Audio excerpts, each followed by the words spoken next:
Well, hello guys, hope you're all doing well. So this week we're actually heading for Warnscale bothy, which sits above Buttermere, somewhere I've never been before. Now this isn't it, this is the first of the bothies that's called Dub's Hut, I think.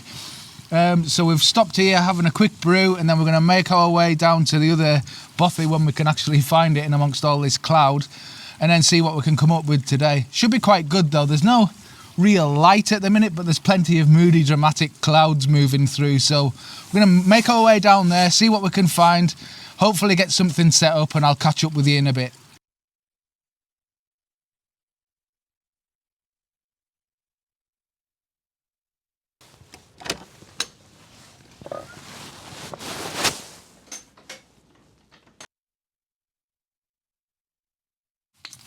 So as you can see guys, we've kind of made it up to the bothy now.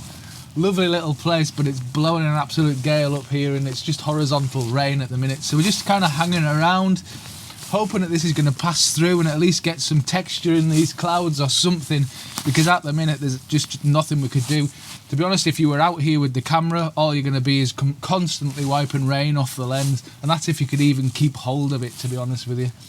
So yeah, it's just a case of waiting it out, and hopefully these weather systems will break through. I mean, it does. Standing out here now, I can kind of see light coming through a little bit above. So let's just hope that this kind of passes through a little and gives us a window to shoot.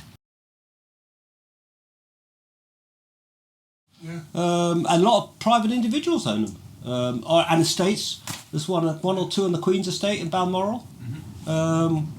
And mostly, I think, and then obviously a lot of estates are owned by private corporations now, and hedge funds and all sorts of things. So, So this one and the other one, Dub's Hut, is owned by. Well, they're owned by somebody in the valley. Dub's Hut, obviously, is Hollis Slate Mine. I think have a contract, or they've obviously got some. A lease or something on that land, so we deal with. I think that there's an agreement with the slate mine as well. I'm not involved in that side of things, because there are agreements between the owners. Because sometimes the owners say, "Well, I'd like them back, please," or if there's bad behaviour, they may say, "Well, I want you guys out." So, guys, this is kind of what we've been waiting for a bit of this cloud to kind of blow through. It's still pretty wild. And obviously there's still lots of cloud coming through and plenty of rain, but I think we might start to get a bit of a break going on here. I'm hoping anyway. And what I want to do is actually get further up, looking down on this bothy, and get the bothy in the foreground with that off in the distance. So hopefully just a bit more waiting around. We've done a lot of it today, a good couple of hours we've been up here just kind of waiting for things to clear up, but hopefully it's going to pay off. So guys, we're just waiting for this weather to come through, but obviously where we are and where this bothy is, we've got all this weather blowing right towards us, so it's a case of really getting a cloth, wiping the lens all the time to try and keep it as clear as possible. Now there has been a bit of a break, and you can actually see the lake down there, which is Buttermere, which is a huge benefit obviously, because that's what we kind of came up here for. We want the whole overlook, the whole big vista really. So it's been a couple of hours just kind of waiting around for it to start to clear, and it has, and I've captured a couple of shots, but what it really needs is a bit more light. I want to get you to the back of the camera and just show you how I've got this set out and how I've got it arranged on the back of the camera, but I have to be kind of quick and hope that the camera doesn't get blown like I've just about been there. So I'll press record on the back of this monitor now. There you go, you should be able to see that I've got a 4:3 aspect ratio, and I've also got my focus point, which I'll just select now, right on the chimney of the bothy itself.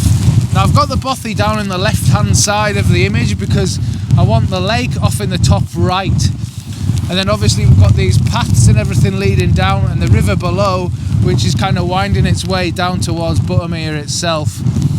We've obviously got these clouds which are moving through the top section of the image as well, creating a bit of interest along the top section of the image there. So I'm just going to select that again, make sure I'm nice and level. I am. Now I grabbed a shot earlier on which was a bit better because I'm having to kind of wait for this light to come. But hopefully, if this shot's turned out, this is the image.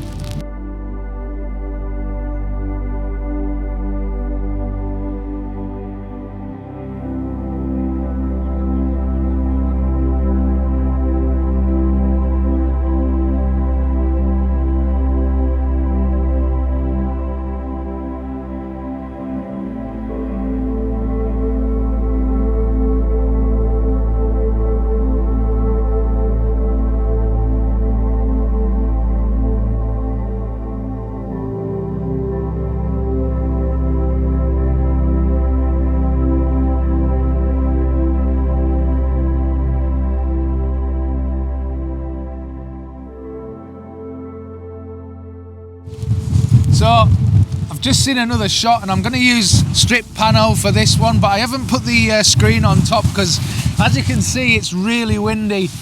It's just a case of diving out of the bothy there when I can get the shot. I've put it in strip pano, and there's a nice bit of light down there now. I'll just get it leveled again. Sort this out.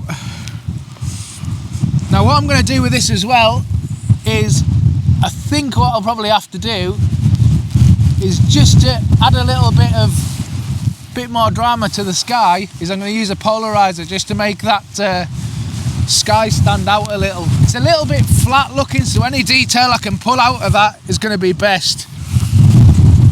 Obviously the other problem I've got is all this rain again, so I'll just wipe the lens before I do that.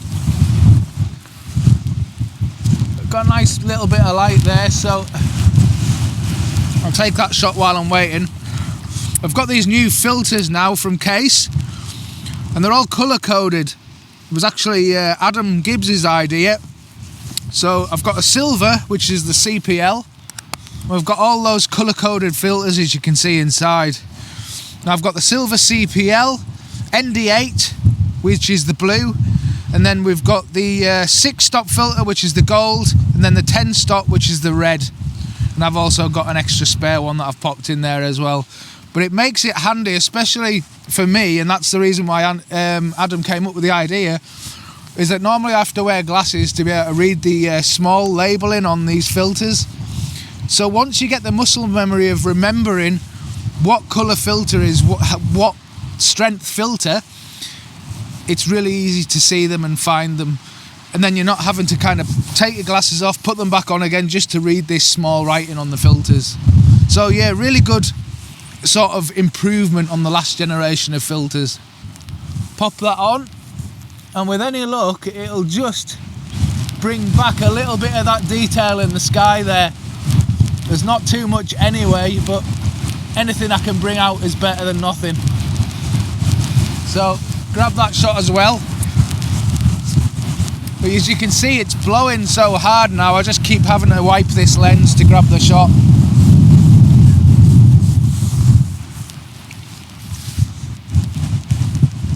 But yeah, this is sometimes the thing you have to do, is just to dive out wherever shelter you've got and just take a shot when the light's good. And this isn't too bad here at all. So if this is turned out, I'll pop that image up now for you.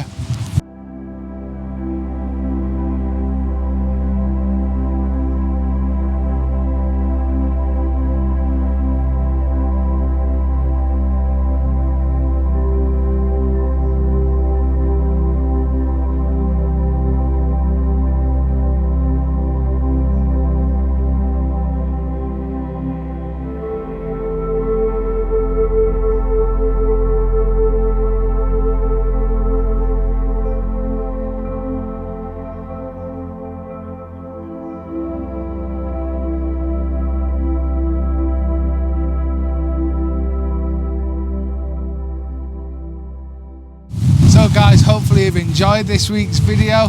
You can kind of see how it's challenging sometimes when we go out. We can't always get the weather conditions that we expect, but it's always worth pushing forward and getting out in these kind of conditions, because you can still come away with some really, really nice images. A couple of images I got there today, only 2, but I think at least those 2 have come out all right for me. Nothing fantastic, the light's not superb, but at least I've got out here and got a couple of images anyway. Hope you've enjoyed this week's video. Thanks very much for watching. Like and subscribe, and I'll see you again really soon. Take care. Bye bye.